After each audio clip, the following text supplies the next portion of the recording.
ನಮಸ್ಕಾರ. ಕರ್ನಾಟಕ ದಿನಕ್ಕೆ ಸ್ವಾಗತ. ನಾನು ತೇಜಸ್ವಿನಿ. ಈಗ ಹೆಡ್ಲೈನ್ಸ್. ಹಾಸನದಲ್ಲಿ ಎಐಡಿಎಸ್ಒನಿಂದ ವಿದ್ಯಾರ್ಥಿ ಸಮ್ಮೇಳನ. ಸರ್ಕಾರಿ ಶಾಲೆ ಮುಚ್ಚುವ ನಿರ್ಧಾರ ಕೈಬಿಡಿ. ಕನ್ನಡ ಸಾಹಿತ್ಯ ಪರಿಷತ್ ಅಧ್ಯಕ್ಷ ಮಲೇಶ್ ಗೌಡ ಬೇಸರ. ರಾಷ್ಟ್ರೀಯ ಹೆದ್ದಾರಿ 75ರಲ್ಲಿ ಭೀಕರ ದುರಂತ. ರಸ್ತೆ ದಾಟುತ್ತಿದ್ದಾಗ ಕ್ಯಾಂಟರ್ ಡಿಕ್ಕಿ. ಕೆಎಸ್ಆರ್ಟಿಸಿ ಟಿಕೆಟ್ ಇನ್ಸ್ಪೆಕ್ಟರ್ ಸ್ಥಳದಲ್ಲೇ ಸಾವು. ಕಾಡಾನೆ ದಾಳಿಗೆ ಬೆಚ್ಚಿಬಿದ್ದ ಕಣ್ಗುಪ್ಪೆ ಗ್ರಾಮಸ್ಥರು. ಲಕ್ಷಾಂತರ ರು ಮೌಲ್ಯದ ಬೆಳೆ ನಾಶ. ಅರಣ್ಯ ಇಲಾಖೆ ನಿರ್ಲಕ್ಷ್ಯಕ್ಕೆ ಆಕ್ರೋಶ. ಉಂಡ ಮನೆಗೆ ದ್ರೋಹ. ಕಾಫಿ ದೋಚಲು ಅಡ್ಡಿಯಾದ ಮಾಲೀಕನ ಮೇಲೆ ಹಲ್ಲೆ. 24 ಗಂಟೆಯಲ್ಲಿ ಖದೀಮರಿಗೆ ಕೆಡ್ಡ ತೋಡಿದ ಪೊಲೀಸರು.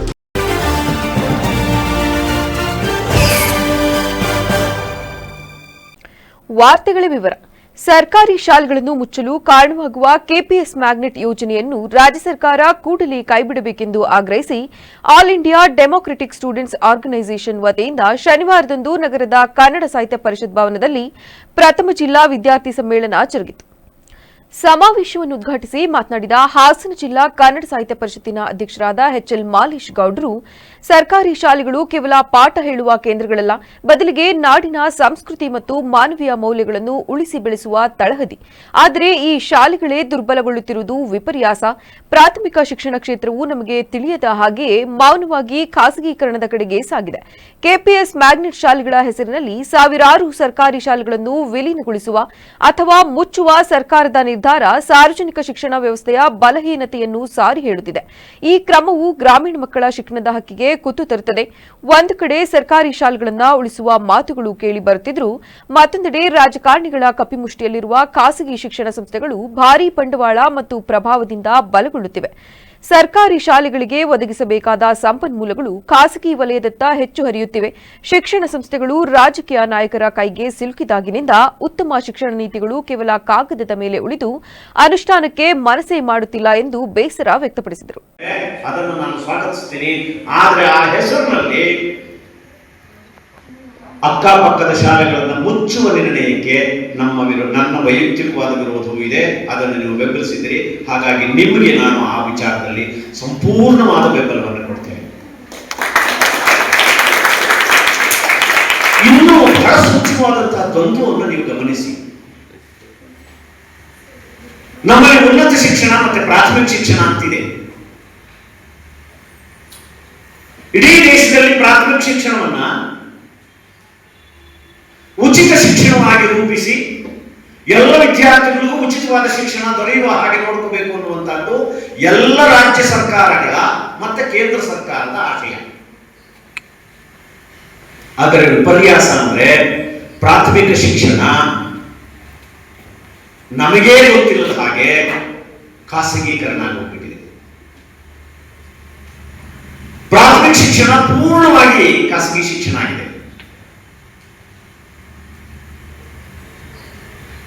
ಒಂದು ಕಡೆ ಸರ್ಕಾರಿ ಶಾಲೆಗಳನ್ನ ಉಳಿಸ್ತೀವಿ ಅಂತ ಹೇಳ್ತಾನೆ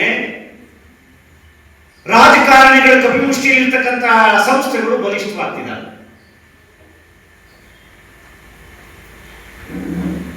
ಯಾವಾಗ ಶಿಕ್ಷಣ ಕ್ಷೇತ್ರಗಳಿಗೆ ಶಿಕ್ಷಣ ಸಂಸ್ಥೆಗಳು ರಾಜಕಾರಣಿಗಳ ಮುಷ್ಟಿಗೆ ಸಿಕ್ಕಿದ್ವೋ ಈ ವೇಳೆ ಎಐಡಿಎಸ್ಒ ರಾಜ್ಯ ಸಮಿತಿಯ ಉಪಾಧ್ಯಕ್ಷರಾದ ಚಂದ್ರಕಲಾ, ಅಧ್ಯಕ್ಷರಾದ ಚೈತ್ರ ಯುಕೆ, ಉಪಾಧ್ಯಕ್ಷರಾದ ಅಭಿಷೇಕ್ ಡಿಪಿ, ಕಾರ್ಯದರ್ಶಿ ಸುಷ್ಮಾ ಸೇರಿದಂತೆ ಸಮ್ಮೇಳನದಲ್ಲಿ ವಿವಿಧ ಕಾಲೇಜುಗಳ 100 ವಿದ್ಯಾರ್ಥಿಗಳು ಭಾಗವಹಿಸಿದರು. ಆಲೂರು ತಾಲೂಕಿನ ಪಾಳ್ಯ ಹೋಬಳಿ ಸಮೀಪ ಹಾದುಹೋಗುವ ರಾಷ್ಟ್ರೀಯ ಹೆದ್ದಾರಿ 75ರಲ್ಲಿ ಶನಿವಾರ ಬೆಳಗ್ಗೆ ಸಂಭವಿಸಿದ ಭೀಕರ ರಸ್ತೆ ಅಪಘಾತದಲ್ಲಿ ಕೆಎಸ್ಆರ್ಟಿಸಿ ಟಿಕೆಟ್ ತಪಾಸಣಾ ಇನ್ಸ್ಪೆಕ್ಟರ್ ಸ್ಥಳದಲ್ಲೇ ಮೃತಪಟ್ಟಿದ್ದಾರೆ. ಮೃತಪಟ್ಟ ಅಧಿಕಾರಿ ಹಾಸನ ವಿಭಾಗೀಯ ತನಿಖಾ ಸಂಚಾರ ನಿಯಂತ್ರಕ ದಳದ ತಪಾಸಣಾ ಇನ್ಸ್ಪೆಕ್ಟರ್ ಶಕುನಿಗೌಡ ಎಂದು ಗುರುತಿಸಲಾಗಿದೆ. ಇನ್ಸ್ಪೆಕ್ಟರ್ ಶಕುನಿಗೌಡ ಅವರು ನಲ್ಲೂರು ಮಗ್ಗೆ ಮಾರ್ಗದಲ್ಲಿ ಸಂಚರಿಸುತ್ತಿದ್ದ ರಾಜ್ಯ ಸಾರಿಗೆ ಬಸ್ನ ಟಿಕೆಟ್ ಪರಿಶೀಲನೆ ನಡೆಸಲು ಉದ್ದೇಶಿಸಿ ರಸ್ತೆ ದಾಟುತ್ತಿದ್ದ ವೇಳೆ ವೇಗವಾಗಿ ಬಂದ ಕ್ಯಾಂಟರ್ ವಾಹನ ಅವರಿಗೆ ಡಿಕ್ಕಿ ಹೊಡೆದಿದೆ. ಡಿಕ್ಕಿಯ ತೀವ್ರತೆಗೆ ಶಕುನಿಗೌಡ ಅವರು ಸ್ಥಳದಲ್ಲೇ ಮೃತಪಟ್ಟಿದ್ದಾರೆ. ಅಪಘಾತ ಸಂಭವಿಸಿದ ಕೂಡಲೇ ಕ್ಯಾಂಟರ್ ಚಾಲಕ ವಾಹನ ಸಮೇತ ಸ್ಥಳದಿಂದ ಪರಾರಿಯಾಗಿದ್ದಾನೆ. ಇನ್ನು ಮಾಹಿತಿ ತಿಳಿದ ತಕ್ಷಣ ಸ್ಥಳಕ್ಕೆ ಧಾವಿಸಿದ ಪೊಲೀಸರು ಪರಿಶೀಲನೆ ನಡೆಸಿದ್ದಾರೆ. ಸದ್ಯ ಈ ಸಂಬಂಧ ಆಲೂರು ಪೊಲೀಸ್ ಠಾಣೆಯಲ್ಲಿ ಪ್ರಕರಣ ದಾಖಲಾಗಿದ್ದು ಪರಾರಿಯಾದ ಕ್ಯಾಂಟರ್ ಚಾಲಕನನ್ನು ಪತ್ತೆ ಹಚ್ಚಲು ತನಿಖೆ ಮುಂದುವರೆದಿದೆ. ಬೇಲೂರು ತಾಲೂಕಿನ ಕಣ್ಗುಪ್ಪೆ ಗ್ರಾಮದಲ್ಲಿ ಇತ್ತೀಚೆಗೆ ಕಾಡಾನೆಗಳ ಹಾವಳಿ ಹೆಚ್ಚಾಗಿದ್ದು ತಡರಾತ್ರಿ ರೈತರೊಬ್ಬರ ತೋಟಕ್ಕೆ ನುಗ್ಗಿದ ಆನೆಗಳು ಲಕ್ಷಾಂತರ ರೂಪಾಯಿ ಮೌಲ್ಯದ ಬೆಳೆಗಳನ್ನು ನಾಶಪಡಿಸಿವೆ. ಗ್ರಾಮದ ರೈತ ದಯಾನಂದ್ ಅವರಿಗೆ ಸೇರಿದ ತೋಟಕ್ಕೆ ತಡರಾತ್ರಿ ಕಾಡಾನೆ ನುಗ್ಗಿ ಅನೇಕ ವರ್ಷಗಳ ಪರಿಶ್ರಮದಿಂದ ಬೆಳೆಸಿದ್ದ ಕಾಫಿ, ಮೆಣಸು ಮತ್ತು ಅಡಿಕೆ ಬೆಳೆಗಳನ್ನು ಸಂಪೂರ್ಣವಾಗಿ ಧ್ವಂಸಗೊಳಿಸಿದ್ದು, ಇದರಿಂದ ರೈತ ದಯಾನಂದ್ ಅವರಿಗೆ ಲಕ್ಷಾಂತರ ರೂಪಾಯಿ ನಷ್ಟ ಉಂಟಾಗಿ ಕಣ್ಣೀರಿಟ್ಟಿದ್ದಾರೆ. ಇತ್ತೀಚೆಗೆ ಕಣ್ಗುಪ್ಪೆ ಹಾಗೂ ಸುತ್ತಮುತ್ತಲ ಗ್ರಾಮಗಳಲ್ಲಿ ಕಾಡಾನೆಗಳ ಸಂಚಾರ ಹೆಚ್ಚಾಗುತ್ತಿದ್ದು, ರೈತರು ತೀವ್ರ ಭಯಭೀತರಾಗಿದ್ದಾರೆ. ರಾತ್ರಿ ಸಮಯದಲ್ಲಿ ತೋಟಗಳಿಗೆ ಹೋಗಲು ಕೂಡ ಜನರು ಹೆದರುವ ವಾತಾವರಣ ಸೃಷ್ಟಿಯಾಗಿದೆ. ಈ ಹಿನ್ನೆಲೆಯಲ್ಲಿ ಸ್ಥಳೀಯರು ಅರಣ್ಯ ಇಲಾಖೆಯ ನಿರ್ಲಕ್ಷ್ಯದ ವಿರುದ್ಧ ತೀವ್ರ ಆಕ್ರೋಶ ವ್ಯಕ್ತಪಡಿಸಿದ್ದು, ಕೂಡಲೇ ಅಧಿಕಾರಿಗಳು ಸ್ಥಳಕ್ಕೆ ಭೇಟಿ ನೀಡಿ ಪರಿಶೀಲನೆ ನಡೆಸಬೇಕೆಂದು ಒತ್ತಾಯಿಸಿದ್ದಾರೆ. ಅಲ್ಲದೆ ನಷ್ಟಕ್ಕೊಳಗಾದ ರೈತರಿಗೆ ತಕ್ಷಣವೇ ಪರಿಹಾರ ನೀಡುವಂತೆ ಮತ್ತು ಕಾಡಾನೆಯನ್ನು ಸುರಕ್ಷಿತವಾಗಿ ಬೇರೆಡೆಗೆ ಸ್ಥಳಾಂತರಿಸುವಂತೆ ಬೇಡಿಕೆ ಇಟ್ಟಿದ್ದಾರೆ. ಬೇಲೂರು ತಾಲೂಕಿನ ಅರಹಳ್ಳಿ ಪಟ್ಟಣ ವ್ಯಾಪ್ತಿಯ ಉಲ್ಲಾಸ್ನಗರದಲ್ಲಿ ಕಾಫಿ ಬೆಳೆಗಾರರ ಮೇಲೆ ಸತತವಾಗಿ ನಡೆಯುತ್ತಿದ್ದ ದರೋಡೆ ಹಾಗೂ ಹಲ್ಲೆ ಪ್ರಕರಣಕ್ಕೆ ಸಂಬಂಧಿಸಿದಂತೆ ಪೊಲೀಸರು 5 ಪ್ರಮುಖ ಆರೋಪಿಗಳನ್ನು ಮತ್ತು ಕಾಫಿ ಖರೀದಿದಾರರನ್ನು ಬಂಧಿಸುವಲ್ಲಿ ಯಶಸ್ವಿಯಾಗಿದ್ದಾರೆ. ಉಲ್ಲಾಸ್ನಗರದ ಜಗನ್ನಾಥ್ ಶೆಟ್ಟಿ ಎಂಬುವರ ಕಾಫಿ ಕಣದ ಮೇಲೆ ದರೋಡೆಕೋರರ ಗುಂಪು ಕಳೆದ ಭಾನುವಾರ ದಾಳಿ ನಡೆಸಿತ್ತು. ಈ ವೇಳೆ ಲಕ್ಷಾಂತರ ಮೌಲ್ಯದ ಕಾಫಿಯನ್ನು ದೋಚಿ ಪರಾರಿಯಾಗಿದ್ರು. ಈ ಘಟನೆ ಕುರಿತು ನ್ಯಾಯ ಒದಗಿಸುವಂತೆ ಕಾಫಿ ಬೆಳೆಗಾರರ ಸಂಘವು ಪೊಲೀಸರಲ್ಲಿ ಮನವಿ ಮಾಡಿತ್ತು. ಕಳೆದ ಭಾನುವಾರದ ಘಟನೆಗೆ ಕಾರಣರಾದ ಅದೇ ಖದೀಮರ ಗುಂಪು ಬುಧವಾರ ಮುಂಜಾನೆ ವೇಳೆಯಲ್ಲಿ ಪುನಃ ದರೋಡೆಗೆ ಯತ್ನಿಸಿತ್ತು. ಈ ವೇಳೆ ಅಡ್ಡ ಬಂದ ಮಾಲೀಕರ ಮೇಲೆ ಆರೋಪಿಗಳು ಬ್ಯಾಟ್ ಮತ್ತು ಕಬ್ಬಿಣದ ರಾಡ್ ಬಳಸಿ ಮಾರಣಾಂತಿಕ ಹಲ್ಲೆ ನಡೆಸಿದ್ದಾರೆ. ಅಲ್ಲದೆ ಸ್ಥಳದಿಂದ ಬಂದೂಕು ಮತ್ತು ಕಾಫಿಯನ್ನು ದೋಚಿ ಪರಾರಿಯಾಗಿದ್ರು.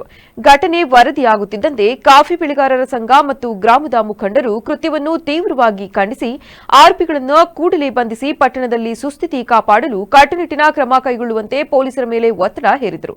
ಘಟನೆಯ ತೀವ್ರತೆ ಅರಿತ ಜಿಲ್ಲಾ ಪೊಲೀಸ್ ವರಿಷ್ಠಾಧಿಕಾರಿಗಳು ಸ್ಥಳಕ್ಕೆ ಭೇಟಿ ನೀಡಿ ಪರಿಶೀಲನೆ ನಡೆಸಿದರು. ಖದೀಮರ ಸುಳಿವು ಪತ್ತೆ ಹಚ್ಚಲು ವಿಶೇಷ ತನಿಖಾ ತಂಡವನ್ನು ರಚಿಸಿ ಬಲೆ ಬೀಸಿದರು. ಪೊಲೀಸರ ಬಲೆಗೆ ಬಿದ್ದ ಆರೋಪಿಗಳನ್ನು ಸುಮಾರು 20 ವರ್ಷಗಳ ಆಸುಪಾಸಿನ ಸ್ಥಳೀಯ ನಿವಾಸಿಗಳಾದ ಸೈಯದ್ ಮುಬಾರಕ್, ಶಾಹೀಬ್ ಅಹಮದ್, ಅಬ್ದುಲ್ ಅಜೀಜ್, ಸಾಗರ್, ಪ್ರಜ್ವಲ್ ಎಂದು ಗುರುತಿಸಲಾಗಿದೆ. ಅಲ್ಲದೆ ದೋಚಿದ ಕಾಫಿಯನ್ನು ಖರೀದಿಸಿದ ಆರೋಪಿ ಸುನಿಲ್ ಕುಮಾರ್ ಎಂಬುವನನ್ನು ಸಹ ಬಂಧಿಸಲಾಗಿದೆ. ಇನ್ನು ಆರೋಪಿಗಳನ್ನು ಇಂದು ಸ್ಥಳ ಮಹಜರ್ಗಾಗಿ ಘಟನಾ ಸ್ಥಳಕ್ಕೆ ಕರೆತಂದಾಗ ಆರೋಪಿಗಳ ಪೈಕಿ ಇಬ್ಬರು ತಮ್ಮೊಂದಿಗೆ ಉತ್ತಮ ಬಾಂಧವ್ಯದಲ್ಲಿದ್ದ ಮತ್ತು ದಿನನಿತ್ಯ ಅದೇ ಬೀದಿಯಲ್ಲಿ ಕಾಣಿಸಿಕೊಳ್ಳುತ್ತಿದ್ದ ಸ್ಥಳೀಯರು ಎಂದು ತಿಳಿದು ಜಗನ್ನಾಥ್ ಶೆಟ್ಟಿ ಅವರ ಪತ್ನಿ ಕಣ್ಣೀರು ಹಾಕುತ್ತಾ ಚೀರಾಡಿ ಉಂಡ ಮನೆಗೆ ದ್ರೋಹ ಎಸಗಿದ್ದಾರೆಂದು ಆಕ್ರೋಶ ವ್ಯಕ್ತಪಡಿಸಿದರು. ಮುಂಚೆ ಒಂದು 10-15 ದಿವಸ ಮುಂಚೆ 15 ವರ್ಷ ಮುಂಚೆ ತೋಟ ಕೆಲಸಕ್ಕೆ ಈಗಲೂ ಬರ್ತಾ ಇರ್ತಾ ಮುಂಚೆ ನಮ್ಮ ಹುಡುಗದೆ ನಾವು 24 ಗಂಟೆ ಅವ್ರ ಮುಖ ದಿನ ನೋಡ್ತಾ ಇದ್ವಿ, ದಿನ ಅವರತ್ತನೇ ಮಾತಾಡ್ತಿದ್ವಿ. ಇಲ್ಲಿ ಅವ್ರಿಗೆ ಊಟ ತಿಂಡಿ ದುಡ್ಡು ಕುಡಿಯಕ್ಕೆ ಎಲ್ಲಾ ಕೊಟ್ಬಿಟ್ಟಿ ಅಣ್ಣನಿಗೆ ಗೊತ್ತಿಲ್ಲ ನಾನೇ ದುಡ್ಡು ಕೊಟ್ಟಿ ನಮ್ಮ ಮನೆಗೆ ಬಂದು ನಮ್ಮ ಮನೆಗೇನೆ ತಿಂದ ಮನೆಗೇನೆ ಕಣ್ಣ ಹಾಕಿದ್ರಲ್ಲ. ನನಗೆ ಅವರೆಲ್ಲ ಬಂದು ಮಾಜರಾದ್ಮೇಲೆ ಇಂಥವ್ದೇ ಅಂತ ಗೊತ್ತಾದ್ಮೇಲೆ ನನ್ನ ಹೊಟ್ಟೆಯಲ್ಲಿ ಊರಿ ಬೆಂಕಿ ಹಾಕಿದಂಗ ಆಗ್ತಾ ಇತ್ತು. ಆದ್ರೂ ನಾನು ಮೊನ್ನೆ ಸೋಮವಾರ ದಿವಸ ಬಂದು ಕಾಫಿ ಹೋಯ್ತು, ತುಂಬಾನೇ ಕಾಫಿ ಎಲ್ಲ ಹೋಯ್ತು. ಕಾಫಿ ಹೋದ್ರೆ ಹೋಗ್ಲಿ ಅಂತ ನಾನು ಬಿಟ್ಬಿಟ್ಟೆ. ಅದೇ ಬುಧವಾರ ದಿವಸ ಬಂದ್ಬಿಟ್ಟು ನಮ್ಮ ಮನೆಯವರಿಗೆ ತಲೆಗೆ ಹೊಡೆದು ಬಿಟ್ಟು ನಮ್ಮ ಮನೆಯವ್ರಿಗೆ ಸಾಯಿಸಕ್ಕೆ ಬಂದ್ಬಿಟ್ಟು. ನಗರದ ಮಲೆನಾಡು ತಾಂತ್ರಿಕ ವಿದ್ಯಾಸಂಸ್ಥೆಯ ಹಳೆ ವಿದ್ಯಾರ್ಥಿಗಳ ಸಂಘವು ಶನಿವಾರದಂದು ಕಾಲೇಜು ಆವರಣದಲ್ಲಿ ಆಯೋಜಿಸಿದ್ದ ವಾರ್ಷಿಕ ಸಮ್ಮೇಳನ ನೆನಪಿನ ದೋಣಿ 2025ರ ಕಾರ್ಯಕ್ರಮವು ಯಶಸ್ವಿಯಾಗಿ ನೆರವೇರಿತು. ಈ ಸಮಾರಂಭದಲ್ಲಿ ವಿವಿಧ ಬ್ಯಾಚ್ಗಳ 100 ಹಳೆಯ ವಿದ್ಯಾರ್ಥಿಗಳು ಭಾಗವಹಿಸಿದ್ರು. ಕಾರ್ಯಕ್ರಮದ ಅಧ್ಯಕ್ಷತೆ ವಹಿಸಿ ಮಾತನಾಡಿದ ಮಲೆನಾಡು ತಾಂತ್ರಿಕ ಶಿಕ್ಷಣ ಸಂಸ್ಥೆಯ ಅಧ್ಯಕ್ಷರಾದ ಆರ್ಟಿ ದ್ಯಾವೇಗೌಡರು, ನಮ್ಮ ಮಲೆನಾಡು ಇಂಜಿನಿಯರಿಂಗ್ ಕಾಲೇಜು 1960ನೇ ಇಸವಿಯಲ್ಲಿ ಪ್ರಾರಂಭಗೊಂಡು ಇಲ್ಲಿವರೆಗೆ 50,000ಕ್ಕೂ ಹೆಚ್ಚು ವಿದ್ಯಾರ್ಥಿಗಳು ಎಂಜಿನಿಯರಿಂಗ್ ಪಡೆದು ಅನೇಕ ಅಧಿಕಾರಿಗಳಾಗಿದ್ದಾರೆ ಹಾಗೂ ಉನ್ನತ ಹುದ್ದೆಯಲ್ಲಿದ್ದಾರೆ, ಉದ್ದಿಮೆದಾರರೂ ಆಗಿದ್ದಾರೆ. ಆದರೆ ತಾವು ವ್ಯಾಸಂಗ ಮಾಡಿದ ಕಾಲೇಜನ್ನು ಮರೆತಿಲ್ಲ. ಹಳೆ ವಿದ್ಯಾರ್ಥಿಗಳ ಸಂಘ ರಚಿಸಿಕೊಂಡು ವಿದ್ಯಾರ್ಥಿಗಳಿಗೆ ವಿದ್ಯಾರ್ಥಿ ವೇತನ ಮತ್ತು ಕಾಲೇಜು ಆವರಣದಲ್ಲಿ ಸಭಾಂಗಣ ನಿರ್ಮಾಣ, ಮಿನಿ ಕ್ರೀಡಾಂಗಣ ಸೇರಿದಂತೆ ಇತರೆ ಕಾಲೇಜಿನ ಅಭಿವೃದ್ಧಿ ಕಾರ್ಯದಲ್ಲಿ ಪಾಲ್ಗೊಂಡಿರುವುದು ಸಂತೋಷದ ವಿಷಯ ಎಂದರು.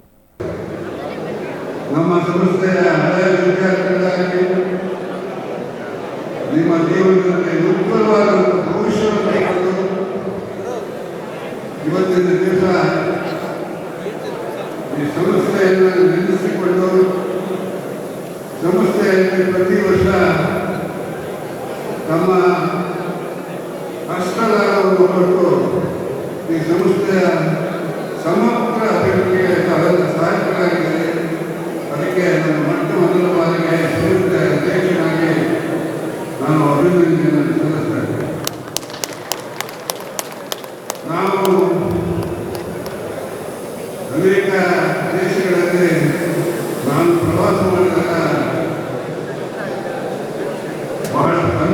ದಿನ ನಮ್ಮ ಹಳೆಯ ವಿದ್ಯಾರ್ಥಿಗಳು ನಮಗೆ ಪರಿಚಯ ಇರುತ್ತಿದ್ದರೂ ಸಹ ನಮ್ಮ ಮುಖಪರಿಚಯದಿಂದ ನಮ್ಮನ್ನು ಒಳ್ಳೆ ಗೌರವವಾಗಿ ಮಾಡಿದ್ದಾರೆ. ಯಾಕೆಂದರೆ ನಾವು ಬೆಳೆದಲ್ಲ ಹುಟ್ಟಿದಂಥ ಜಾಗವನ್ನು ಯಾವಾಗ ಮರಿಬಾರದು ಅನ್ನೋದಕ್ಕೆ ಒಂದು ಸಾಕ್ಷಿ.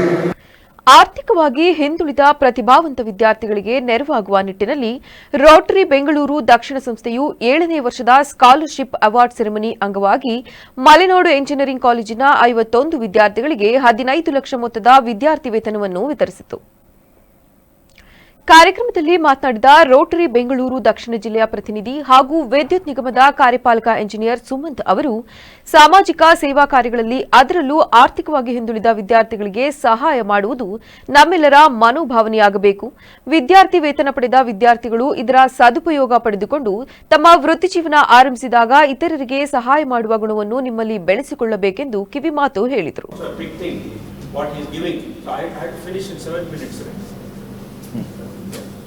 So, but you have to make fully use of that, right? So he indicated in his speech, and I would say, see, I also have contributed here and there, small things, which I would not like to share openly on the dais. But what he has done is the human service, I would say, continuously. Giving up 1 year and then keeping quiet and then giving next year. That's also not bad, but he's giving continuously and he has moved this scholarship so high. I'm really proud. Rotary Bengaluru ದಕ್ಷಿಣ ಮಾಜಿ ಅಧ್ಯಕ್ಷರಾದ ಚಂದ್ರಶೇಖರ್ ಸಾಚ್ವಿ ಮಾತನಾಡಿ, ಮೊದಲೆಲ್ಲ Rotary ವತಿಯಿಂದ ಬೆಂಗಳೂರು ನಗರದಲ್ಲಿ ಮಾತ್ರ ವಿದ್ಯಾರ್ಥಿ ವೇತನ ನೀಡಲಾಗುತ್ತಿತ್ತು. ಈಗ ಗ್ರಾಮೀಣ ಭಾಗದ ಎಂಜಿನಿಯರಿಂಗ್ ಕಾಲೇಜುಗಳಿಗೂ ವಿಸ್ತರಿಸಲಾಗಿದೆ. ಕಳೆದ 7 ವರ್ಷಗಳಿಂದ ಹಾಸನ ಮಲೆನಾಡು ಎಂಜಿನಿಯರಿಂಗ್ ಕಾಲೇಜಿನ ವಿದ್ಯಾರ್ಥಿಗಳಿಗೆ ಈ ನೆರವು ಬಹಳಷ್ಟು ಪ್ರಯೋಜನವಾಗಿದೆ ಎಂದರು. ಎಲ್ಲರಿಗೂ ಸಹ ತಾಂತ್ರಿಕ ತರಬೇತಿಯನ್ನು ನೀಡುತ್ತಾ ತಮ್ಮದೇ ಆದ ಒಂದು ವೈಶಿಷ್ಟ್ಯಮಯವಾದ ಪ್ರಖ್ಯಾತಿಯನ್ನ ಇಡೀ ರಾಜ್ಯದಲ್ಲಿ ಇಡೀ ದೇಶದಲ್ಲಿ ಬೆಳೆಸಿದ್ದಾರೆ ಅಂತಂದ್ರೆ ತಪ್ಪಾಗಲ್ಲ. ಇದು ಎಷ್ಟೇ ರ್ಯಾಂಕ್ ಇದೆ ಅಂತಕ್ಕಂಥದ್ದನ್ನ ಖಂಡಿತವಾಗಿ ಮಾನ್ಯ ದೇವೇಗೌಡರು ಅವರು ತಮ್ಮದೇ ಒಂದು ಭಾಷಣದಲ್ಲಿ ಖಂಡಿತ ತಿಳಿಸ್ತಾರೆ ನಿಮಗೆ ಈಗಿನ ಸ್ಥಿತಿ. ಆದರೆ ಆ ನಂತರ ದಿನಗಳಲ್ಲಿ 63 ಆದಮೇಲೆ ನಡೆದ ಕೆಲವು ವಿದ್ಯಮಾನಗಳನ್ನು ಮಾತ್ರ ನಿಮ್ಮೊಂದಿಗೆ ನಾನು ಹಂಚಿಕೊಳ್ತೇನೆ. ಏಕೆಂದರೆ ನಾನು ನಿಮಗೆ ಪರಿಚಯ ಮಾಡಿಸಬೇಕಾದಂಥದ್ದು ಸ್ಕಾಲರ್ಶಿಪ್ ಸಂಬಂಧಪಟ್ಟದ್ದು ಮಾತ್ರ.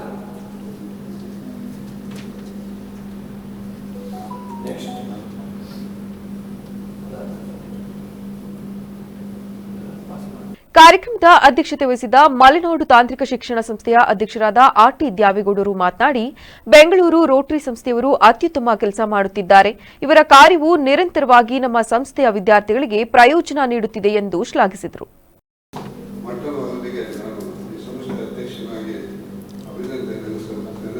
ವಿಶೇಷವಾಗಿ ಚಂದ್ರಶೇಖರ್ ಅವರಿಗೆ, ಶಿವರಾಮ್ ಅವರಿಗೆ ಮತ್ತು ಎಲ್ಲ ಪದಾಧಿಕಾರಿಗಳಿಗೆ, ಅದನ್ನು ಮಿತ್ರರಾದಂಥ ಕೆ ಕುಮಾರ್ ಅವರಿಗೆ ಅಭಿನಂದನೆ ಸಲ್ಲಿಸಿ, ಸುಮಂತ್ ಅವರು ಬಹಳ ದೀರ್ಘವಾಗಿ ನಿಮ್ಮ ಮುಂದಿನ ಜೀವನದ ಬಗ್ಗೆ, ವಿದ್ಯಾಭ್ಯಾಸದ ಬಗ್ಗೆ ಸಾಕಷ್ಟು ತಿಳುವಳಿಕೆಯನ್ನು ಕೊಟ್ಟಿದ್ದಾರೆ. ಬಹುಶಃ ಅವರ ಮಾತಿನಲ್ಲಿ ತುಂಬ ನಿಮ್ಮ ಬೆಳಕನ್ನು, ನಿಮ್ಮ ಜೀವನದಲ್ಲಿ ಬೆಳಕನ್ನು ಕೊಡ್ತಕ್ಕಂಥ ಒಂದು ಶಕ್ತಿಯನ್ನು ಅವರು ಹೇಳಿದ್ದಾರೆ. ಈ ರೋಟರಿ ಕ್ಲಬ್ನವರು ಕೊಡ್ತಕ್ಕಂಥ ಈ ಒಂದು ಸಹಾಯವನ್ನು ನಾವು ಯಾವಾಗಲೂ ನೆನಪಿನಲ್ಲಿಟ್ಟುಕೊಂಡು ಸಮಾಜಕ್ಕೆ, ವಿಶೇಷವಾಗಿ ಬೆಂಗಳೂರು ಸೌತ್ ರೋಟರಿ ಕ್ಲಬ್ನವರಿಗೆ ನೀವು ಆಭಾರಿಯಾಗಿರಬೇಕು. ಹಾಗೆ ನಿಮ್ಮ ಜೀವನ ಮುಂದಿನ ಭವಿಷ್ಯಕ್ಕೆ ಅವರು. ಸಂಸ್ಥೆಯ ಪ್ರಧಾನ ಕಾರ್ಯದರ್ಶಿ ಜಗದೀಶ್ ಚೌಡವಳ್ಳಿ ಮಾತನಾಡಿ, ರೋಟರಿ ಸಂಸ್ಥೆಯವರು ಹಣ ಇದ್ದವರ ಹತ್ತಿರ ಪಡೆದು ಶುಲ್ಕ ಕಟ್ಟಲು ಹಣವಿಲ್ಲದ ಆರ್ಥಿಕವಾಗಿ ಹಿಂದುಳಿದ ವಿದ್ಯಾರ್ಥಿಗಳಿಗೆ ನೆರವು ನೀಡುತ್ತಿರುವುದು ಅತ್ಯುತ್ತಮ ಕೆಲಸವಾಗಿದೆ ಎಂದರು. ಸೇವಾ ಮನೋಭಾವದ ಸಂಘಟಕರಾಗಿ ಇರತಕ್ಕಂಥ ಸಂದೇಶವನ್ನು ಕೊಟ್ಟು, ಅದೇ ರೀತಿಯಲ್ಲಿ ಶಿವರಾಮ್ ಸರ್ ಸಹ ಒಂದು ವಿದ್ಯಾಭ್ಯಾಸದ ಮುನ್ನೋಟಕ್ಕೆ ಅವರ ಕಾಣಿಕೆಯನ್ನು ನೀಡುವ ಮೂಲಕ ನಮ್ಮೆಲ್ಲರಿಗೂ ಒಂದು ಪ್ರೇರಣೆ ಆಗಿದ್ದಾರೆ. ಇಂಥ ಒಂದು ಸಮಾರಂಭದ ಅಧ್ಯಕ್ಷತೆಯನ್ನು ವಹಿಸಿರ್ತಕ್ಕಂಥ ನಮ್ಮೆಲ್ಲರ ಹಿರಿಯರು. ಅವರು ನೋಡಲಿಕ್ಕೆ ಬಹಳ ಆಕ್ಟಿವ್ ಆಗಿದ್ದಾರೆ. 92 ವರ್ಷ. ಭಗವಂತ ಅವರಿಗೆ ಸೆಂಚುರಿ ನಾಡ್ತಕ್ಕಂಥ ಭಾಗ್ಯವನ್ನು ನೀಡಿ ಅವರು ನಮಗೆ ಪ್ರೇರಣೆಯಾಗಿ ನಮ್ಮ ಸಂಸ್ಥೆಯ ಅಧ್ಯಕ್ಷರಾಗಿ ಸಹಕಾರಿಗಳಾಗಿ ನಮ್ಮ ವಿದ್ಯಾರ್ಥಿಗಳಿಗೆ ಒಳ್ಳೆಯ ಸಂದೇಶವನ್ನು ಕೊಟ್ಟಿದ್ದಾರೆ.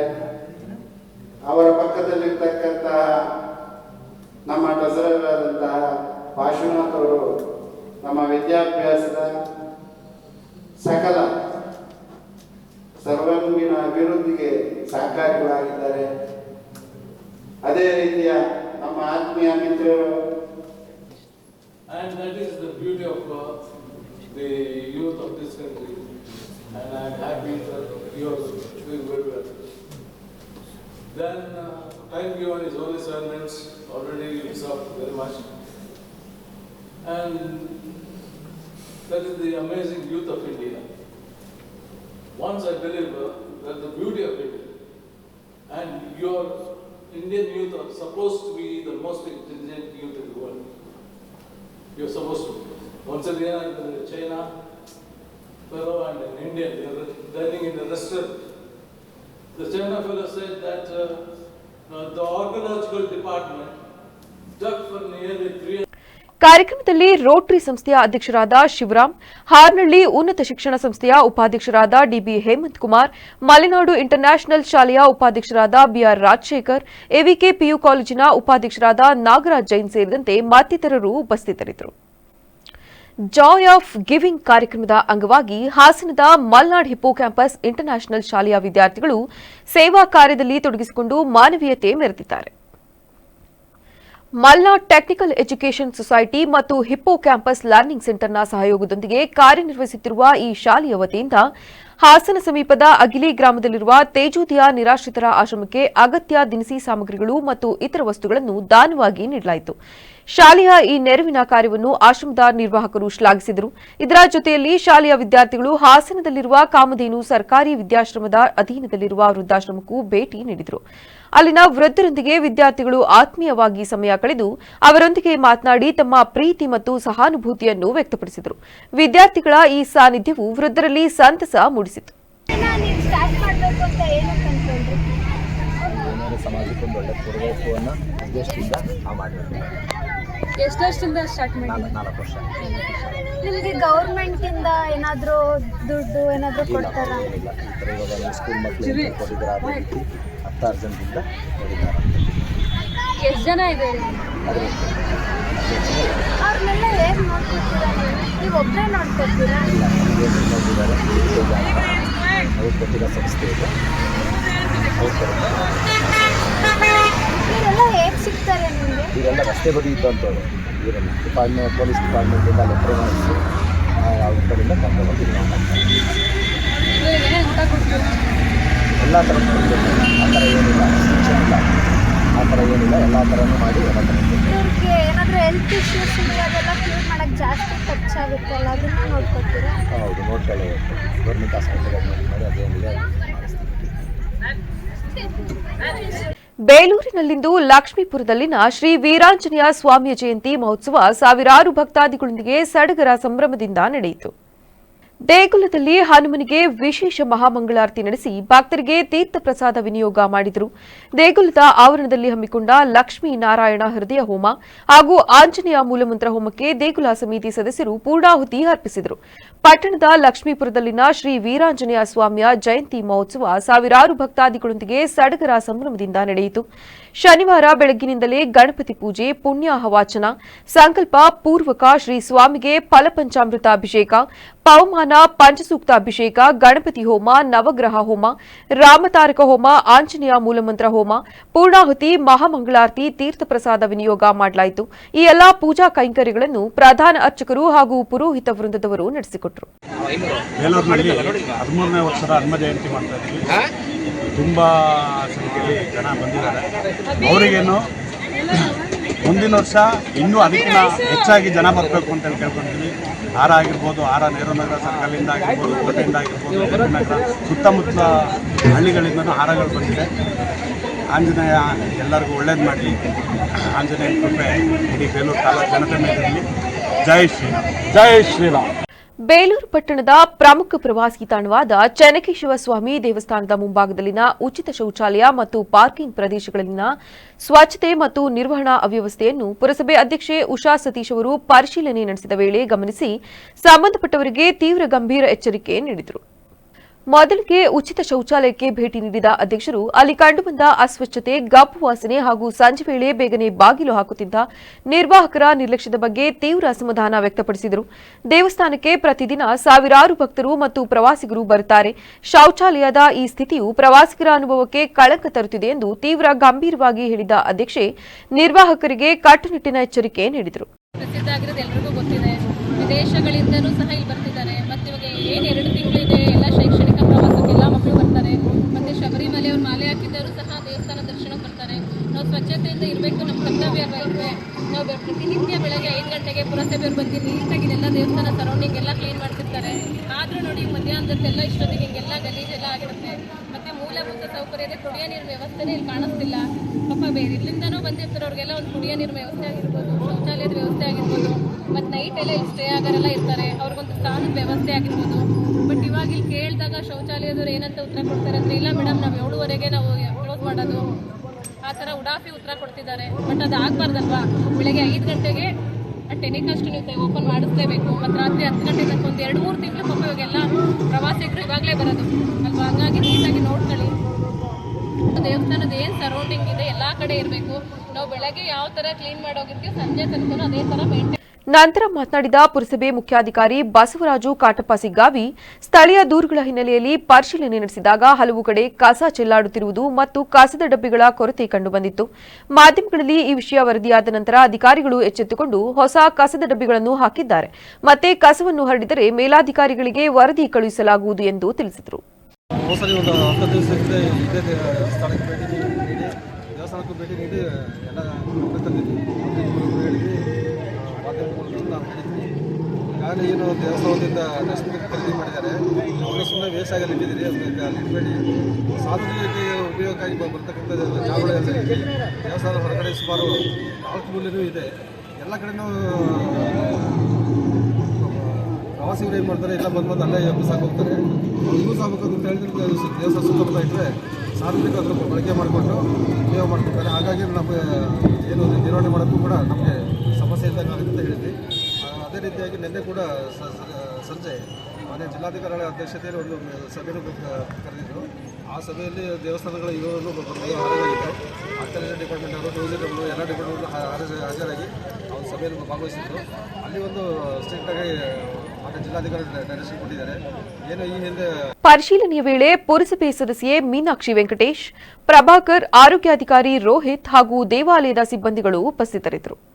ಪಿತೃವಾಕ್ಯ ಪರಿಪಾಲಕ ಏಕಪತ್ನಿ ವ್ರತಸ್ಥ ಶ್ರೀ ರಾಮಚಂದ್ರನ ಪರಮ ಭಕ್ತನಾಗಿರುವ ಹನುಮಂತನು ಅವತಾರ ತಾಳಿದ ದಿನವನ್ನು ಹನುಮ ಜಯಂತಿ ಎಂದು ಆಚರಿಸಲಾಗುತ್ತದೆ ಎಂದು ಕರ್ನಾಟಕ ರಕ್ಷಣಾ ವೇದಿಕೆ ಅಧ್ಯಕ್ಷ ಚಂದ್ರಶೇಖರ್ ಹೇಳಿದರು. ಶನಿವಾರ ಬೇಲೂರು ಪಟ್ಟಣದಲ್ಲಿ ಶ್ರೀ ವೀರಾಂಜನೇಯ ಸ್ವಾಮಿ ದೇವಸ್ಥಾನ ಮತ್ತು ಹನುಮ ಜಯಂತಿ ಸೇವಾ ಟ್ರಸ್ಟ್ ವತಿಯಿಂದ ಅದ್ದೂರಿಯಾಗಿ ನಡೆದ ಹನುಮ ಜಯಂತಿ ಉತ್ಸವಕ್ಕೆ ಕರ್ನಾಟಕ ರಕ್ಷಣಾ ವೇದಿಕೆ ಕುಟುಂಬದ ವತಿಯಿಂದ ದೇಣಿಗೆ ನೀಡಿ ಮಾತನಾಡಿದ ಅವರು, ಹಾಸನಾಂಬ ದೇವಸ್ಥಾನ ಇಂದು ರಾಷ್ಟ್ರಮಟ್ಟದಲ್ಲಿ ಹೆಸರು ಮಾಡಿದೆ. ಅದೇ ರೀತಿಯಲ್ಲಿ ಬೇಲೂರಿನ ಹನುಮ ಜಯಂತಿ ಎಂದರೆ ರಾಜ್ಯದ ಜನತೆ ಬೇಲೂರನ್ನು ನೋಡುವ ಮಟ್ಟಕ್ಕೆ ಇಂದು ಬಂದಿದೆ ಎಂದರೆ ಖುಷಿಪಡುವ ವಿಚಾರವಾಗಿದೆ. ಜೊತೆಗೆ ಇಷ್ಟೊಂದು ದೊಡ್ಡ ಮಟ್ಟದಲ್ಲಿ ಕಾರ್ಯಕ್ರಮ ಮಾಡಲು ಹನುಮ ಜಯಂತಿ ಸೇವಾ ಟ್ರಸ್ಟ್ನ ಎಲ್ಲ ಸದಸ್ಯರ ಪಾತ್ರ ಪ್ರಮುಖವಾಗಿದೆ ಎಂದು ಹೇಳಿದರು. ಕರ್ನಾಟಕ ರಕ್ಷಣಾ ವೇದಿಕೆ ತಾಲೂಕು ಘಟಕದ ವತಿಯಿಂದ ಏನು ನಮ್ಮ ಕರಬೆ ಕುಟುಂಬದ ಸದಸ್ಯರು ಎಲ್ಲ ಸೇರಿ ಇವತ್ತೇನು ಹನುಮ ಜಯಂತಿಗೆ ಒಂದು ಸಣ್ಣ ಮಟ್ಟದ ಒಂದು ಸಹಾಯನ ಇವತ್ತು ಕರಬೆ ಕುಟುಂಬ ಮಾಡಿದೆ. ಮುಂದೆ ಏನು ಹನುಮ ಜಯಂತಿ ಮುಂದಿನ ವರ್ಷ ಕರ್ನಾಟಕ ರಕ್ಷಣಾ ವೇದಿಕೆ ಎಲ್ಲ ಸದಸ್ಯರುಗಳಿಗೆ ಒಳ್ಳೆಯದಾಗಲಿ. ಮುಂದಿನ ದಿನದಲ್ಲಿ ಏನು ನಮ್ಮ ಸದಸ್ಯರು ಅಲ್ಪ ಮಟ್ಟಕ್ಕೆ ಏನು ಸಹಾಯ ಮಾಡಿದ್ದಾರೆ, ಮುಂದೆ ದೊಡ್ಡ ಮಟ್ಟ ಸಹಾಯ ಮಾಡುವಂಥ ಶಕ್ತಿನ ಭಗವಂತ ಕೊಡಲಿ ಅಂತ ಕೇಳ್ಕೊಂತ ಏನು ಎಲ್ಲ ನಮ್ಮ ಸದಸ್ಯರಿಗೆ ನಾಳೆ ಜನತೆಗೆ ಈ ಹನುಮಂತ ಒಳ್ಳೇದು ಮಾಡಲಿ ಅಂತ ಈ ಹನುಮ ಜಯಂತಿಯ ಶುಭಾಶಯಗಳನ್ನ ತಾಲೂಕು ಜನಕ್ಕೆ ಕೋರಕ್ಕೆ ಇಷ್ಟಪಡ್ತೀವಿ. ನಾವು ಅಂದ್ಕೊಂಡಿದ್ದು ಮೊನ್ನೆ ಏನು ಹಾಸನಾಂಬ ಜಾತ್ರಾ ಮಹೋತ್ಸವ ರಾಷ್ಟ್ರ ಮಟ್ಟದಲ್ಲಿ ಒಂದು ಹೆಸರು ಮಾಡಿದೆ. ಏನು ಹನುಮ ಜಯಂತಿ ಇವತ್ತು ರಾಜ್ಯ ಮಟ್ಟದಲ್ಲಿ ರಾಷ್ಟ್ರ ಮಟ್ಟದಲ್ಲಿ ಹೆಸರು ಮಾಡಲಿ ಅಂತ ಆಗ್ಲಂತ ನಮ್ಮ ಆರೈಕೆ. ಯಾಕಂದ್ರೆ ಆ ಸಂಘದ ಪರಿವಾರದ ಜನಗಳು ಅಲ್ಲಿರ್ತಕ್ಕಂಥ ಸದಸ್ಯರುಗಳು ನಂತರ ಪ್ರಧಾನ ಕಾರ್ಯದರ್ಶಿ ಅಬ್ದುಲ್ ಖಾದರ್ ಮಾತನಾಡಿ, ಇಂದು ನಡೆಯುತ್ತಿರುವ ಹನುಮ ಜಯಂತಿಗೆ ವಿಶೇಷವಾಗಿ ಹೊರ ಜಿಲ್ಲೆಯ ನಾನಾ ಭಾಗಗಳಿಂದಲೂ ಭಕ್ತಾದಿಗಳು ನಮ್ಮ ಬೇಲೂರಿಗೆ ಬರುತ್ತಿರುವುದು ಖುಷಿಯ ವಿಚಾರ. ಅದೇ ರೀತಿ ಇಷ್ಟು ದೊಡ್ಡ ಕಾರ್ಯಕ್ರಮದಲ್ಲಿ ಯಾವುದೇ ಅಹಿತಕರ ಘಟನೆಗಳು ನಡೆದಂತೆ ಮುಂಜಾಗ್ರತಾ ಕ್ರಮಗಳನ್ನು ಕೈಗೊಂಡು ವಿಶೇಷವಾಗಿ ಕಾರ್ಯಕ್ರಮ ಮಾಡುತ್ತಿರುವುದು ಸಾಮಾನ್ಯವಾದ ಕೆಲಸವಲ್ಲ ಎಂದು ಹೇಳಿದರು. ರಾಜ್ಯದ ಜನರ ಗಮನವನ್ನು ಸೆಳೀತಾ ಇದೆ. ಇವತ್ತು ವಿಶೇಷ ಏನಂತ ಹೇಳಿದ್ರೆ, ಇಡೀ ನಮ್ಮ ಜಿಲ್ಲೆ ಮತ್ತು ಹೊರ ರಾಜ್ಯಗಳಿಂದ ಬಹಳಷ್ಟು ಭಕ್ತಾದಿಗಳು ಇವತ್ತು ಬಂದು ಹನುಮ ಜಯಂತಿನಲ್ಲಿ ಬೇಲೂರಿನಲ್ಲಿ ಭಾಗವಹಿಸ್ತಾ ಇದ್ದಾರೆ. ಎಲ್ಲರೂ ಕೂಡ ಬಹಳ ಒಂದು ವಿಜೃಂಭಣೆಯಿಂದ ನಡೀತಾ ಇರತಕ್ಕಂತಹ ಈ ಒಂದು ಜಯಂತಿಗೆ ಸಂಪೂರ್ಣ ಸಹಕಾರವನ್ನು ನೀಡಿ ಯಾವುದೇ ರೀತಿಯಾಗಿರ್ತಕ್ಕಂತಹ ಸ್ವಲ್ಪವೂ ಕೂಡ ವ್ಯತ್ಯಾಸಗಳು ಬರದಂತೆ ಈ ಒಂದು ವೀರಾಂಜನೇಯ ಸ್ವಾಮಿ ದೇವಾಲಯ ಏನು ಲಕ್ಷ್ಮೀಪುರ ಬಡಾವಣೆಯ ಒಂದು ಸಂಘಟನೆ ಇದೆ, ಮೋಹನ್ ಕುಮಾರ್ ಅವರ ನೇತೃತ್ವದಲ್ಲಿ ಬಹಳಷ್ಟು ಹೆಸರನ್ನು ಮಾಡ್ತಾ ಇದೆ.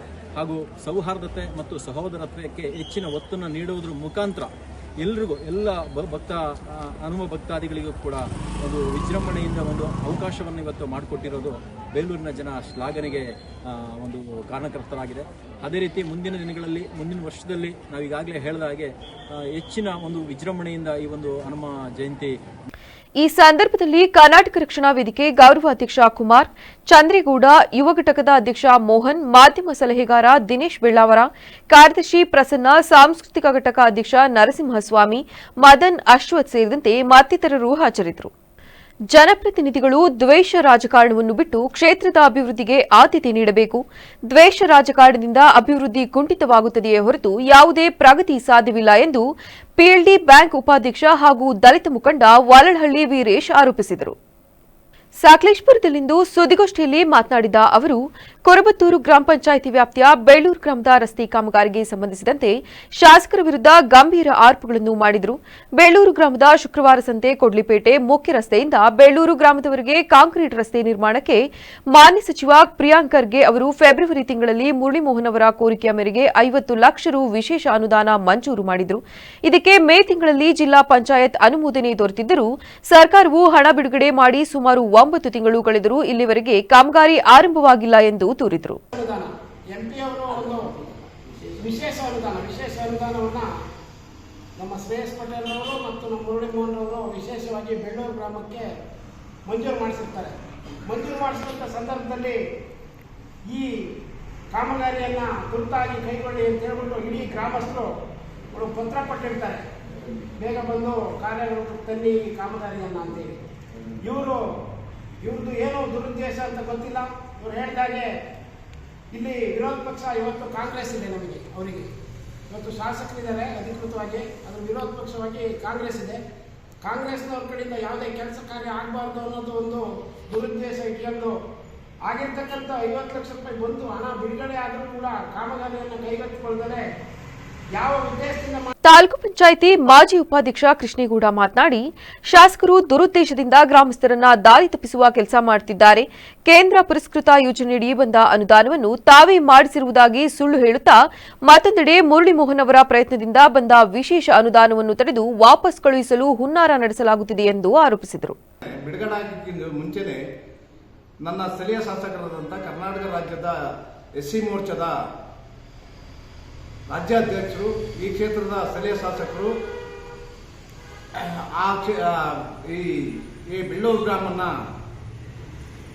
ಅಭಿವೃದ್ಧಿ ಮಾಡೋದು ಬೇಡ, ಬೇರೆ ಕಡೆಗೆ ವರ್ಗಾವಣೆ ಮಾಡಿ ಅಂತ ಹೇಳ್ಬಿಟ್ಟು ಈ ಸಕಲೇಶಪುರ ತಾಲೂಕಿನ ಎತ್ತೂರು ಹೋಬಳಿ ಬೆಳ್ಳೂರು ಗ್ರಾಮಕ್ಕೆ, ಬೆಳ್ಳೂರು ಗ್ರಾಮದ ದಲಿತರು ಅಭಿವೃದ್ಧಿ ಆಗಬಾರ್ದು, ಕ್ಲೀನಾಗಿ ತಿರುಗಾಡಬಾರ್ದು ಅನ್ನೋದೊಂದು ಕಾರಣ ಏನು ಅಂತ ಗೊತ್ತಿಲ್ಲ. ಆದರೆ ಒಬ್ಬ ಕಾಂಗ್ರೆಸ್ ಡೆಪ್ಯೂಟೆಡ್ ಕ್ಯಾಂಡಿಡೇಟ್. ಪತ್ರಿಕಾಗೋಷ್ಠಿಯಲ್ಲಿ ಕುರುಬತ್ತೂರು ಗ್ರಾಮ ಪಂಚಾಯಿತಿ ಸದಸ್ಯ ಅರ್ಜುನ್, ಕಾಂಗ್ರೆಸ್ ಮುಖಂಡರಾದ ಮಂಜು, ತೀರ್ಥಪ್ರಸಾದ್ ಮತ್ತಿತರರು ಉಪಸ್ಥಿತರಿದ್ದರು. ಪ್ರಸ್ತುತ ಬೆಳಗಾವಿಯಲ್ಲಿ ನಡೆಯುತ್ತಿರುವ ವಿಧಾನಮಂಡಲ ಅಧಿವೇಶನದಲ್ಲಿ ಒಳ ಮೀಸಲಾತಿ ವರ್ಗೀಕರಣವನ್ನು ಅನುಷ್ಠಾನಗೊಳಿಸಬೇಕೆಂದು ಆಗ್ರಹಿಸಿ ಕಲಬುರಗಿ ನಗರದ ಜಿಲ್ಲಾಧಿಕಾರಿ ಕಚೇರಿ ಬಳಿ ಡಿಸೆಂಬರ್ 16ರಂದು ಬೃಹತ್ ಧರಣಿ ಸತ್ಯಾಗ್ರಹ ಹಮ್ಮಿಕೊಳ್ಳಲಾಗಿದೆ. ಈ ಕುರಿತು ಮಾಹಿತಿ ನೀಡಿದ ಮಾದಿಗ ದಂಡೋರ ಮೀಸಲಾತಿ ಹೋರಾಟ ಸಮಿತಿ ಅಧ್ಯಕ್ಷ ಪ್ರಭಾಕರ್ ಹದ್ನೂರ ಅವರು, ಮಾದಿಗ ಸಮುದಾಯಕ್ಕೆ ನ್ಯಾಯ ಒದಗಿಸಲು ಒಳ ಮೀಸಲಾತಿ ಅನುಷ್ಠಾನ ಅತ್ಯಗತ್ಯವಾಗಿದೆ ಎಂದು ಒತ್ತಾಯಿಸಿದರು. ಮಾದಿಗ ದಂಡೋರ ಹೋರಾಟ ಸಮಿತಿಯ ಫಲವಾಗಿ ಮತ್ತು ಮಾದಿಗ ಜನಾಂಗದ ನಿರಂತರ ಹೋರಾಟದ ಫಲವಾಗಿ ಏನು ಕಳೆದ ಆಗಸ್ಟ್ 21-19ರಂದು ಏನು ರಾಜ್ಯ ಸರ್ಕಾರ ಕ್ಯಾಬಿನೆಟ್ ಸಭೆಯಲ್ಲಿ ತೀರ್ಮಾನ ಮಾಡಿ ಏನು 3 ಭಾಗ ಅಂತೇಳಿ ವಿಂಗಡಣೆ ಮಾಡಿ 3 ಜಾತಿಗಳಿಗೆ ಪ್ರಾಪರ್ ರೀತಿಯಾಗಿ ಏನು ತಾತ್ವಿಕ ಒಪ್ಪಿಗೆಯನ್ನು ನೀಡಿದೆ. ಆ ಒಪ್ಪಿಗೆಯಲ್ಲಿ ಇವತ್ತು ಲೋಪದೋಷಗಳಿದ್ದಾವೆ. ಅದು ಏನು ನೇಮಕಾತಿಯಲ್ಲಿ ಆಗಲಿ ಅಥವಾ ಮುಂಬಡ್ತಿಯಲ್ಲಿ ಆಗಲಿ ಅಥವಾ ಶೈಕ್ಷಣಿಕವಾಗಿ ಎಲ್ಲ ರಂಗಗಳಲ್ಲೂ ಅದು ಲೋಪದೋಷಗಳನ್ನು ಸರಿಪಡಿಸಿ ಇದು ಒಂದು ಸಮರ್ಪಕವನ್ನು ಸಂಪೂರ್ಣ ಏನು ಕ್ಯಾಬಿನೆಟ್ ಸಭೆಯಲ್ಲಿ ತೀರ್ಮಾನಿಸಿದಂತೆ ಇದು ಮೀಸಲಾತಿ ವರ್ಗೀಕರಣ ಜಾರಿ ಮಾಡಬೇಕಂತೇಳಿ ನಾವು ಈ ಪ್ರತಿಭಟನೆಯಲ್ಲಿ ಬುದ್ಧಿಜೀವಿಗಳು, ಮಾದಿಗ ಸಮಾಜದ ಮುಖಂಡರು ಹಾಗೂ ಕಾರ್ಯಕರ್ತರು ಸೇರಿದಂತೆ ಸಾಕಷ್ಟು ಸಂಖ್ಯೆಯ ಜನರು ಭಾಗವಹಿಸಲಿದ್ದಾರೆ ಎಂದು ಪ್ರಭಾಕರ್ ಹದನೂರ ತಿಳಿಸಿದರು. ಆಳಂದ ವಿಧಾನಸಭಾ ಕ್ಷೇತ್ರದ ಓಟ್ ಚೋರಿ ಪ್ರಕರಣಕ್ಕೆ ಸಂಬಂಧಿಸಿದಂತೆ ಎಸ್ಐಟಿ ನ್ಯಾಯಾಲಯಕ್ಕೆ ಚಾರ್ಜ್ ಶೀಟ್ ಸಲ್ಲಿಸಿರುವ ಕ್ರಮವು ಸಂಪೂರ್ಣವಾಗಿ ರಾಜಕೀಯ ಪ್ರೇರಿತ ಎಂದು ಬಿಜೆಪಿ ಮುಖಂಡ ಹರ್ಷಾನಂದ ಗುತ್ತಿದಾರ್ ಹೇಳಿಕೆ ನೀಡಿದ್ದಾರೆ. ಶನಿವಾರ ಕಲಬುರಗಿಯಲ್ಲಿ ಸುದ್ದಿಗಾರರೊಂದಿಗೆ ಮಾತನಾಡಿದ ಅವರು, ಈ ಪ್ರಕರಣವು ಸಂಪೂರ್ಣವಾಗಿ ಸುಳ್ಳು ಮತ್ತು ಸೃಷ್ಟಿ ಮಾಡಿರುವಂತಹದ್ದು. 2023ರಲ್ಲಿ ನಡೆದ ಈ ಪ್ರಕರಣದಲ್ಲಿ ಇಲ್ಲಿಯವರೆಗೂ ಯಾವುದೇ ಪ್ರಗತಿ ಇರಲಿಲ್ಲ. ಬಿಹಾರ ಉಪಚುನಾವಣೆ ಸಮಯದಲ್ಲಿ ರಾಹುಲ್ ಗಾಂಧಿಯವರು ವೋಟ್ ಚೋರಿ ಎಂಬ ನಿರೂಪಣೆಯನ್ನ ಪ್ರಾರಂಭ ಮಾಡಿದರು. ಲೋಕಸಭಾ ಚುನಾವಣೆ ಸಂದರ್ಭದಲ್ಲಿ ಸಂವಿಧಾನ ಬದಲಾವಣೆ ಮಾಡುತ್ತಾರೆ ಎಂಬ ನಿರೂಪಣೆ ಬಿಲ್ಡ್ ಮಾಡಿದರು. ಈಗ ಮತ್ತೆ ವೋಟ್ ಚೋರಿ ಎಂಬ ಹೊಸ ನಿರೂಪಣೆ ಪ್ರಾರಂಭ ಮಾಡಿದ್ದಾರೆ ಎಂದು ಆರೋಪಿಸಿದರು. 2023ರಲ್ಲಿ ಆದಂತ ಪ್ರಕರಣ ಇಲ್ಲಿವರೆಗೂ ಏನು ಪ್ರಗತಿ ಕಂಡಿರಲಿಲ್ಲ. ಯಾವಾಗ ರಾಹುಲ್ ಗಾಂಧಿ ಒಂದು ಬಿಹಾರ್ ಎಲೆಕ್ಷನ್ ಬರುತ್ತೆ ಅವಾಗ ವೋಟ್ ಚೋರಿ ಅಂತಂದು ಒಂದು ನೆರೇಟಿವ್ ಬಿಲ್ಡ್ ಮಾಡಕ್ ಸ್ಟಾರ್ಟ್ ಮಾಡ್ತಾರೆ. ಹೋದ ಲೋಕಸಭಾ ಚುನಾವಣೆಯಲ್ಲಿ ಒಂದು ಸಂವಿಧಾನ ಬದಲಾವಣೆ ಮಾಡ್ತಾರೆ ಅಂತಾನು ಒಂದು ನೆರೇಟಿವ್ ಮಾಡಿದ್ರು. ಈಗ ವೋಟ್ ಚೋರಿ ಅಂತಂದು ಸ್ಟಾರ್ಟ್ ಮಾಡಿದ್ದಾರೆ. ಅದಕ್ಕೆ ಇವ್ರು BR ಪಾಟೀಲ್ ನೋಡ್ಕೊಂಡು ಅವರು ಒಂದು ಅವಕಾಶ ಇದರಲ್ಲಿ ಇದೆ, ನಾನು ರಾಹುಲ್ ಗಾಂಧಿಗೆ ಹತ್ರ ಆಗ್ಬೇಕು, ನಾನು ಮಂತ್ರಿ ಆಗ್ಬೇಕು ಅನ್ನೋ ಉದ್ದೇಶದಿಂದ ಅವ್ರ ಕಡೆಯಿಂದ ಪ್ರೆಸ್ ಮೀಟ್ ಮಾಡಿಸ್ ಬಳಕ ಒಂದು SIT ಮಾಡ್ತಾರೆ. SIT ಮಾಡಿ SIT ಅವ್ರು ನಮ್ಮ ಮನೆ ಮೇಲೆ ಸರ್ಚ್ ಮಾಡ್ತಾರೆ. ಇಲ್ಲಿ ಏನೂ ಸಿಗೋದಿಲ್ಲ. ಈಗ ನಾಳೆ ಒಂದು ವೋಟ್ ಚೋರಿ ಸಮಾವೇಶ ಅದ ಅಂತಂದ ಕಾರಣ ಇವತ್ತು ಹರಿಡ್ಲಿ ಒಂದು ಪ್ರಿಲಿಮಿನರಿ ಒಂದು ಚಾರ್ಜ್ ಶೀಟ್ ಫೈಲ್ ಮಾಡ್ತಾರೆ. ಅದರಲ್ಲಿ ನಮ್ಮ ತಂದೆಯವರ ಹೆಸರು. ರೈತರ ಕೃಷಿ ಚಟುವಟಿಕೆಗಳಲ್ಲಿ ರಾಸಾಯನಿಕ ವಸ್ತುಗಳ ಬಳಕೆಯನ್ನು ಪ್ರಾರಂಭಿಸಿದ ನಂತರ ಆದಾಯಕ್ಕೆ ಭದ್ರತೆ ಇಲ್ಲದಂತಾಗಿದೆ ಎಂದು ಕೃಷಿ ಇಲಾಖೆಯ ಜಂಟಿ ನಿರ್ದೇಶಕ ಅಶೋಕ್ ಅವರು ಬೇಸರ ವ್ಯಕ್ತಪಡಿಸಿದ್ದಾರೆ. ಮಳವಳ್ಳಿ ತಾಲೂಕಿನ ವಡರಳ್ಳಿ ಗ್ರಾಮದ ರೈತ ಶಿವಕುಮಾರ್ ಅವರ ತೋಟದಲ್ಲಿ ಸಂಪೂರ್ಣ ಸಾವಯವ ಕೃಷಿಕರ ಸಂಘದ ವತಿಯಿಂದ ಆಯೋಜಿಸಲಾಗಿದ್ದ ಮಾಸಿಕ ಸಭೆಯನ್ನು ಉದ್ಘಾಟಿಸಿ ಮಾತನಾಡಿದ ಅವರು, ರಾಸಾಯನಿಕ ವಸ್ತುಗಳ ಬಳಕೆಯಿಂದ ಆಹಾರ ಉತ್ಪಾದನೆ ಹೆಚ್ಚಾಗಿದೆ ಹೊರತು ರೈತರ ಆದಾಯ ಭದ್ರತೆ ಇಲ್ಲದಂತಾಗಿದೆ. ರೈತರು ಬೆಳೆದ ಬೆಳೆಗೆ ಸರಿಯಾದ ಮಾರುಕಟ್ಟೆಯನ್ನು ಕಂಡುಕೊಳ್ಳಲು ನೆರವಾಗುವ ನಿಟ್ಟಿನಲ್ಲಿ ಮಂಡ್ಯದಲ್ಲಿ ಸಣ್ಣ ಮಾರುಕಟ್ಟೆ ಸ್ಥಾಪಿಸಿ ಅದನ್ನು ರಾಜ್ಯಕ್ಕೆ ಮಾದರಿಯನ್ನಾಗಿ ಮಾಡಲು ಯತ್ನಿಸಿ. ಬಳಿಕ ರಾಜ್ಯವ್ಯಾಪ್ತಿ ವಿಸ್ತರಿಸುವ ಯೋಜನೆಯನ್ನು ಕೃಷಿ ಇಲಾಖೆ ಕೈಗೊಂಡಿದೆ ಎಂದು ಜಂಟಿ ನಿರ್ದೇಶಕ ಅಶೋಕ್ ವಿವರಿಸಿದರು. ಮಾರ್ಕೆಟ್ ಕಲ್ತ್ಕೋಬೇಕು, ಮಾರಾಟ ಕಲ್ತ್ಕೋಬೇಕು. ಆ ನಿಟ್ಟಿನಲ್ಲಿ ಎಲ್ಲರಿಗೂ ಸಹ ಏನು ಬೇಜಾರಾಗಿ ಹೋಗಿದ್ದಾರೆ ಅದನ್ನ ಮರುಪ್ರೇರಣೆ ಕೊಡಬೇಕು ಅಂತ ಮಾರ್ಕೆಟ್ ಕಲ್ತ್ಕೊಳ್ಳಿಕ್ಕೆ ಬೇಕಾಗಿರುವಂತ ವ್ಯವಸ್ಥೆಗಳನ್ನ ಸಣ್ಣ ಪ್ರಯತ್ನ ಮಂಡ್ಯದಲ್ಲಿ ಒಂದು ಮಾದರಿ ಮಾಡಿ ಅದರ ಮೂಲಕ ಸರ್ಕಾರದ ಗಮನಕ್ಕೆ ತಂದು ದೊಡ್ಡ ಯೋಜನೆನೇ. ಅಷ್ಟು ಸರ್ಕಾರದಲ್ಲಿ ದುಡ್ಡಿದೆ. ನಮ್ಮ ಯೋಜನೆ ನಾವೇ ರೂಪಿಸ್ಕೋತೀವಿ. ಮಾರ್ಕೆಟ್ ಬೇಕು, ನಾವು ಬಿಲ್ಡಿಂಗ್ ಬೇಕು, ಹೈವೇಲ್ ಕೊಡಿ, 30 ಕೋಟಿ 20 ಕೋಟಿ ರೈಸ್ ಪಾರ್ಕ್, ಅದಕ್ಕೆ ಸಾಕಾಗತ್ತೆ. ಎಲ್ಲ ಪ್ರತಿ ಕ್ವಿಂಟಾಲ್ಗೂ 1,000 ರೂಪಾಯಿ ಬೆಂಬಲ ಕೊಡಿ, 1 ಕ್ವಿಂಟಲ್ ಭತ್ತಕ್ಕೆ. ಅಷ್ಟು ದುಡ್ಡು ನಮ್ಮಂತ ಸರ್ಕಾರಗಳಲ್ಲಿ ಬೆಳೀತಾ ಇರುವಂತ ಅಭಿವೃದ್ಧಿಶೀಲವಂತ ಇರುವಂತ ಸರ್ಕಾರಗಳಲ್ಲಿ ಇಲ್ಲ. ಅವತ್ತು ನಮ್ಮ ಅಶೋಕ್ ದಳವಾಯಿ ಸರ್ ಹೇಳ್ತಾ ಇದ್ರು, ಮೈಸೂರಿಗೆ ಬಂದಾಗ ಮಹೇಶ್ ಅವರು ಇದ್ರು, ನೀವು ಇರಲಿಲ್ಲ. ನಮ್ಮ ದೇಶದಲ್ಲಿ ಅವರು ಡೆಲ್ಲಿ ಮಟ್ಟದಲ್ಲಿ ಇದ್ದುದರಿಂದ ದೇಶದ ಅಂದಾಜು ಹಾಕಿದರೆ 30 ಲಕ್ಷ ಕೋಟಿಯಷ್ಟು ಆಹಾರ ಉತ್ಪಾದನೆ ಆಗುತ್ತೆ ಪ್ರತಿ ವರ್ಷ. 30 ಲಕ್ಷ ಕೋಟಿ. ಕಾರ್ಯಕ್ರಮದಲ್ಲಿ ಸಂಪೂರ್ಣ ಸಾವಯವ ಕೃಷಿಕರ ಸಂಘದ ಅಧ್ಯಕ್ಷ ಮಹೇಶ್ ಕುಮಾರ, ಸಹ ಪ್ರಾಧ್ಯಾಪಕ ಸುಧೀಂದ್ರ, ಕೃಷಿ ಇಲಾಖೆ ಜಂಟಿ ನಿರ್ದೇಶಕ ಅಶೋಕ, ರಾಘವೇಂದ್ರ ತೆಗ್ಗಿ ಸೇರಿದಂತೆ ಹಲವರು ಉಪಸ್ಥಿತರಿದ್ದರು. ಈಗ ಮತ್ತೊಮ್ಮೆ ಹೆಡ್ಲೈನ್ಸ್. ಹಾಸನದಲ್ಲಿ ಎಐಡಿಎಸ್ಒನಿಂದ ವಿದ್ಯಾರ್ಥಿ ಸಮ್ಮೇಳನ, ಸರ್ಕಾರಿ ಶಾಲೆ ಮುಚ್ಚುವ ನಿರ್ಧಾರ ಕೈಬಿಡಿ, ಕನ್ನಡ ಸಾಹಿತ್ಯ ಪರಿಷತ್ ಅಧ್ಯಕ್ಷ ಮಲೇಶ್ ಗೌಡ ಬೇಸರ.